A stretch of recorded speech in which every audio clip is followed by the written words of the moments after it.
La Terre, l'antique joyau, compte aujourd'hui 2,2 milliards de chrétiens, 1,6 milliard de musulmans et 14 millions de juifs.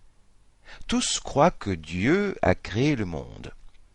Et c'est sans compter le bon milliard d'hindouistes persuadés qu'ils s'y sont mis à plusieurs, comme du reste l'avouent les monothéistes, car dans la Genèse commune, Dieu est souvent nommé Elohim, qui est un pluriel, et suggère que les concepteurs soient quelques-uns, ce qui est du coup beaucoup plus drôle. Plus tard, pour les chrétiens, Dieu sera une trinité. Ah, le monde, qui ne serait donc pas le fruit d'une chance exceptionnelle, mais d'un concept, d'une intention, d'une volonté, d'une pensée, d'un projet. Il existe bien un ordre dans l'univers et les probabilités diverses et variées ne sont qu'un outil parmi tant d'autres. Les lois nous crèvent même les yeux, que ce soit au niveau des particules, des atomes, des molécules vivantes ou de l'ensemble des galaxies. Pourtant, les religions ne sont pas incompatibles avec la science moderne. D'autant plus que cette dernière nous prouve avec intelligence que le néant n'existe pas et qu'il est même empli d'une énergie infinie. Pourquoi donc les croyants, la moitié de la population mondiale, mais il serait étonnant que Dieu, s'il existe, passe son temps à comptabiliser les fidèles, pourquoi ceux qui ont la foi ne seraient pas une force incontestable pour le salut du joyau, de son écrin et de l'humanité tout entière, forts de leur reconnaissance pour le Créateur? Voici un message qui s'adresse à tous les croyants confondus. Certes, l'Église catholique romaine a accompli durant l'histoire de terribles méfaits, croisades, inquisitions, colonisation, le tout au nom de Dieu. Les musulmans et les juifs, quant à eux, n'ont pas non plus brillé par leur respect d'autrui ni par leur empathie envers la nature. Cependant, tout cela appartient à un passé révolu. Mis à part les fanatismes pervers résiduels, il va de soi. Bon, tournons les nombreux et fins feuillets, quoique cela soit d'un difficile, même s'il reste en nous quelques traces coriaces, que le décapant le plus puissant en perdrait son latin. Tirons les leçons du passé. Le message initial des religions monothéistes, avant que certains grands bergers ne s'en emparent, le manipulent dans tous les sens, l'interprètent à leur drôle de manière et le transforment en instrument occulte de pouvoir, de domination et d'endoctrinement, le message premier donc n'est cependant pas à jeter tout entier à la déchetterie du coin. Il en va du reste de même pour l'athéisme, l'animisme, le chamanisme, le gnosticisme, l'égotisme, etc. Le message d'origine, pour sûr, contient certaines valeurs humanistes d'amour et de considération qui incitent à être digne, honnête et respectable, mais aussi utiles à la société à travers la générosité, la bonté et la compassion. Ne gardons, si vous le voulez bien, que ces valeurs dont le monde actuel a cruellement besoin. Si donc Dieu a créé toutes les couleurs de l'arc-en-ciel, y compris celles que l'on ne voit pas, s'il a engendré le monde avec l'aide des mathématiques et des lois physico-chimiques fondamentales, s'il y a permis la vie, placé toutes les créatures vivantes, toutes les diversités, s'il y a déposé l'homme pour couronner l'ensemble, ce n'est tout de même pas pour que celui-ci passe le plus clair de son temps à casser la baraque en petits morceaux et à détruire tout ce qui la rend vivable et agréable par temps de pluie. Même si le concepteur de cette immensité presque infinie, dans son extrême bonté, en a remis les clés à l'homme en lui laissant croire qu'il les avait volées, pour le faire tout bonnement bénéficier du fameux libre arbitre, l'objectif de ce Dieu, que diable, n'était pas la baston, ni la désagrégation. Finalement, pourquoi ce libre arbitre ? Mais tout naturellement pour ne pas être le tout-puissant d'une population de robots biologiques asservis à la matière, pour les en délivrer, les en affranchir, et ne pas, au passage, se retrouver lui-même dans la peau ridicule d'une immense industrie à fabriquer des gens qui se prosterneraient nuit et jour devant lui, et ce jusqu'à la fin des temps. Sommes-nous bien d'accord ? Nous aussi. Alors on se comprend, on est sur la même longueur d'onde, sur l'exacte fréquence. Une question de taille toutefois. S'il est juste de remercier le Créateur pour ce cadeau sublime qu'est la vie, est-ce bien suffisant? En effet, nous, oui, nous, les hommes, commettons un crime stupide. Nous mettons notre planète à genoux. Nous détériorons maintenant tout systématiquement. Colocataires, cousin, la maison elle-même. Sous nos propres pieds, nous coupons les robinets à chlorophylle et dévastons notre fragile écosystème.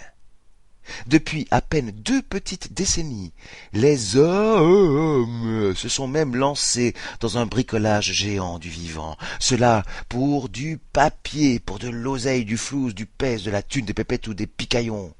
Comme un Babel dans l'ensemble des langues, tout le monde se comprend quand il s'agit de pognon. Le latin ou l'espéranto ne sont pas nécessaires. Donc, nous y allons. On ne sait pas où au juste, mais nous y allons. Probablement droit dans le mur vers le point de non-retour dans un futur situé à exactement 23 minutes et 5 secondes. Cela est-il sensé? Cela est-il logique?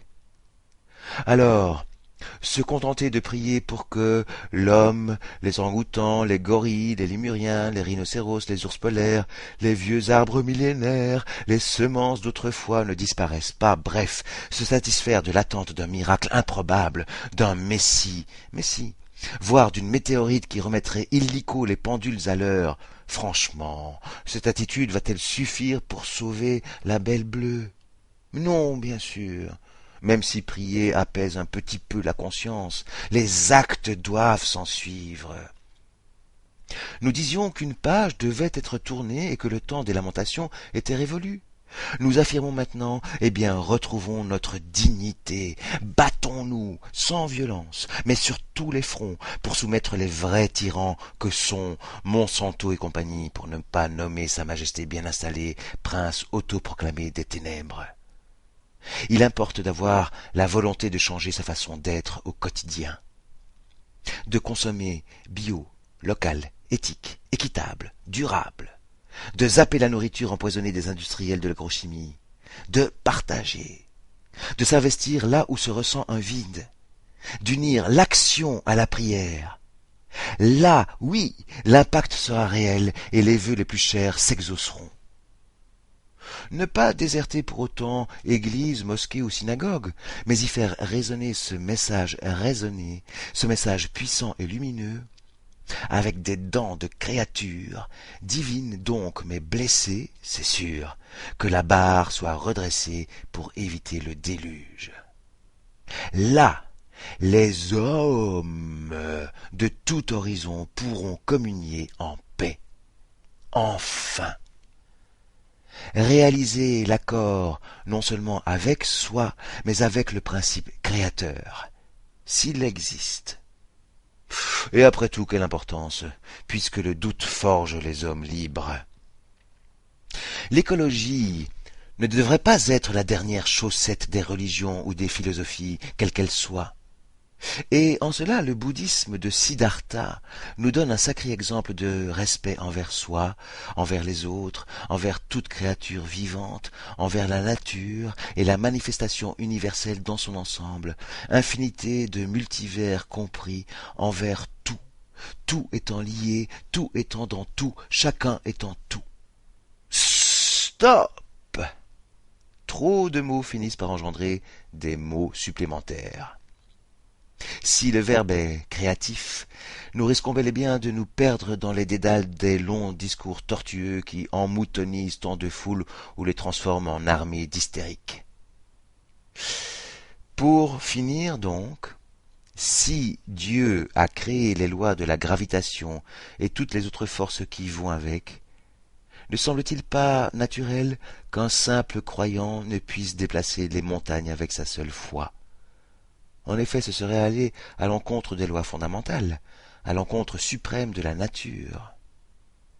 Cependant, si un jour nous parvenions effectivement à déplacer les montagnes, c'est que nous serions tout simplement devenus Dieu, en personne. Élémentaire, mon cher Watson. Mais il est tard. La nuit tombe comme une pierre et nous en resterons là pour aujourd'hui. Permettons-nous cependant un dernier mot, de trop. Ainsi soit-il. Inch'Allah, non seulement si nous le voulons, mais parce que nous le valons bien.